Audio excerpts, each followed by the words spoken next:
Kasih karunia dan damai sejahtera Allah Bapa kita dan anaknya Tuhan Yesus Kristus menyertai saudara. Amin. Shalom saudara yang terkasih di dalam nama Tuhan Yesus Kristus. Saya menyapa saudara di tempat saudara berada hari ini dalam dimensi yang berbeda, tetapi dalam dunia yang sama.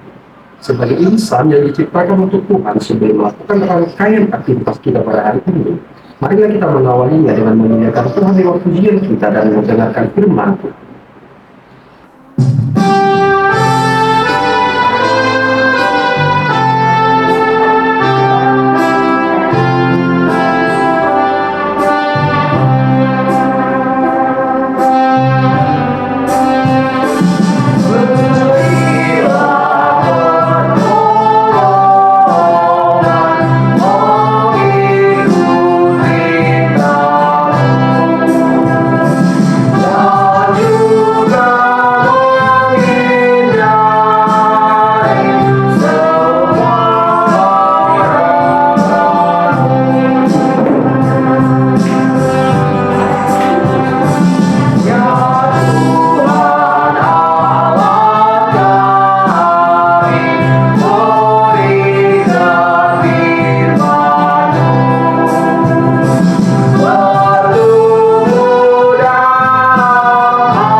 Tuhan pada hari ini diambil dari 1 Raja-Raja 2 ayat 3. Lakukanlah kewajibanmu dengan setia terhadap Tuhan Allahmu, dengan hidup menurut jalan yang ditunjukkannya, dan dengan tetap mengikuti segala ketetapan, perintah, peraturan, dan ketentuannya, seperti yang tertulis dalam hukum Musa, supaya engkau beruntung dalam segala hal yang kau lakukan, dan dalam segala yang kau tuju. Saudara yang terkasih di dalam nama Tuhan Yesus Kristus, sebelum Raja Daud pada akhirnya meninggalkan dunia ini dalam kematiannya, ia terlebih dahulu memberikan pesan kepada anaknya Salomo yang akan menggantikan tahtanya.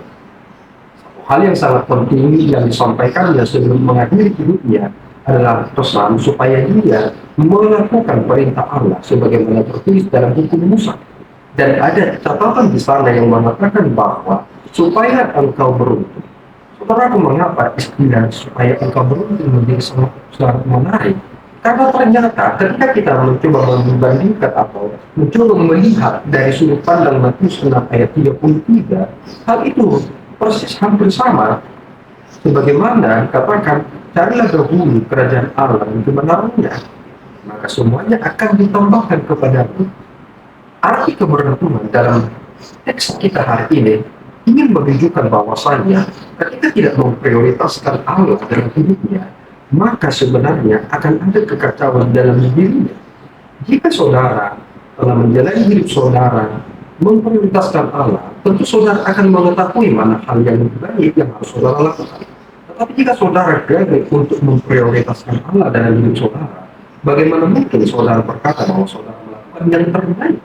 Yang terbaik dalam teks kita adalah mendahulukan Allah. Perintah yang disampaikan oleh Daud kepada Salomo adalah supaya Salomo melakukan ketentuan seperti yang tertulis dalam hukum Musa, sehingga ia akan beruntung dalam segala yang dilakukannya dan segala yang dia tuju. Sang pemberi berkat adalah Allah, sehingga yang harus dimuliakan dan yang harus didahulukan adalah Allah.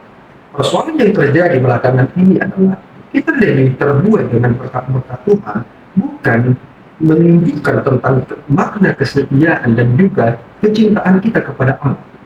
Banyak orang hanya mencintai berkatnya, tidak mampu mencintai Allah dengan sepenuh hati.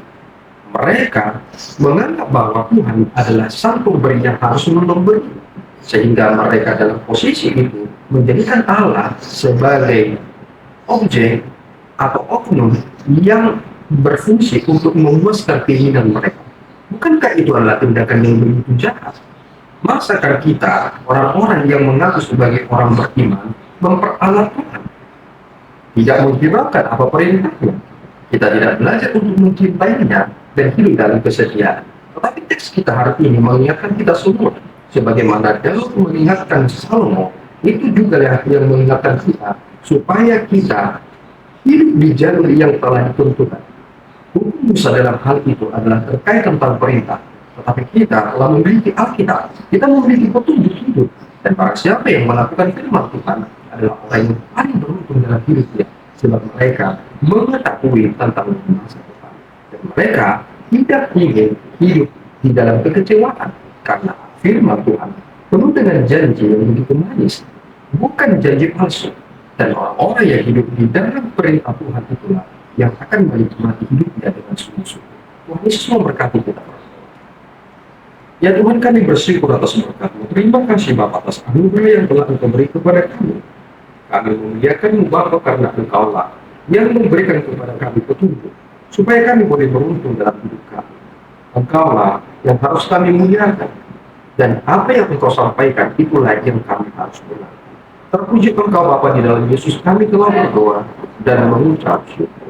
Anugerah Tuhan kita Yesus Kristus, kasih setia Allah Bapa kita, dan persekutuan Roh Kudus menyertai saudara.